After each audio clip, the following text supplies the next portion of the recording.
Adam, Idris, Nuh, Saleh, Ibrahim, Lut, Ismail, Ishak, Yaqub, Yusuf, Ayub. Bismillahirrahmanirrahim. Salam pembuka bicara. Saya Muhammad Wafiq bin Muhammad Hafiz. Tidak kenal maka tidak cinta. Saya memperkenalkan buku yang menjadi pilihan saya.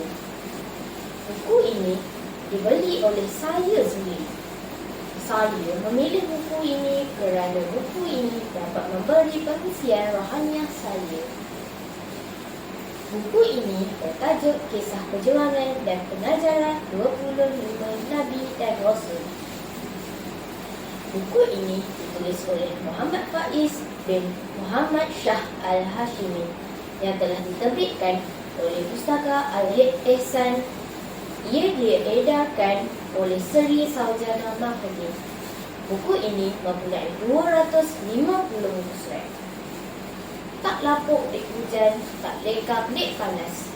Buku ini sangat sesuai untuk dijadikan bahan bacaan, rujukan dan contoh teladan untuk menerapkan nilai-nilai Islam dalam kehidupan semua peringkat umur. Buku ini mempunyai 25 bab yang mengisahkan 25 orang Rasul, bermula dengan Nabi Adam alaihissalam dan berakhir dengan Nabi Muhammad SAW. Saya akan meringkaskan kandungan yang terdapat di dalam buku ini dengan memilih kisah Nabi Muhammad SAW, kesayangan kita, iaitu Nabi dan Rasul terakhir. Nabi Muhammad SAW ketika umat manusia diselubungi dengan kegelapan, kehilangan pegangan hidup. Dunia menerima kelahiran seorang putera daripada keluarga yang sederhana. Baginda merupakan anak yatim piatu. Baginda dilahirkan 12 Rabiul Awal tahun Gajah atau 20 April 571 Masihi. Ayah baginda merupakan Abdullah bin Abdul Muttalib dan ibunya bernama Aminah binti Wahab. Baginda dijaga oleh datuknya selepas kematian ayah dan ibunya.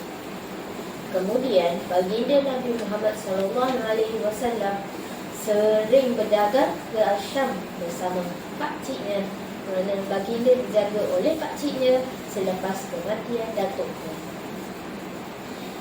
Nabi menikah dengan Siti Khadijah sewaktu umur 25 tahun, manakala Khadijah 40 tahun. Nabi mendapat wahyu pada umur 40 tahun. Setelah mendapat wahyu, baginda memulakan dakwahnya dan terpaksa menempuhi pelbagai cabaran onak dan duri, seperti dilontarkan batu dan dipulaukan. Harimau meninggalkan belang, manusia mati meninggalkan nama. Baginda wafat pada umur 63 tahun dan telah mewariskan agama Islam kepada kita semua. Itu merupakan antara intipati yang terdapat di dalam buku ini. Semoga para sahabat sekalian berminat untuk membaca dan mendalami lagi buku yang menarik ini. Wabillahi taufiq wal hidayah. Wassalamualaikum warahmatullahi wabarakatuh.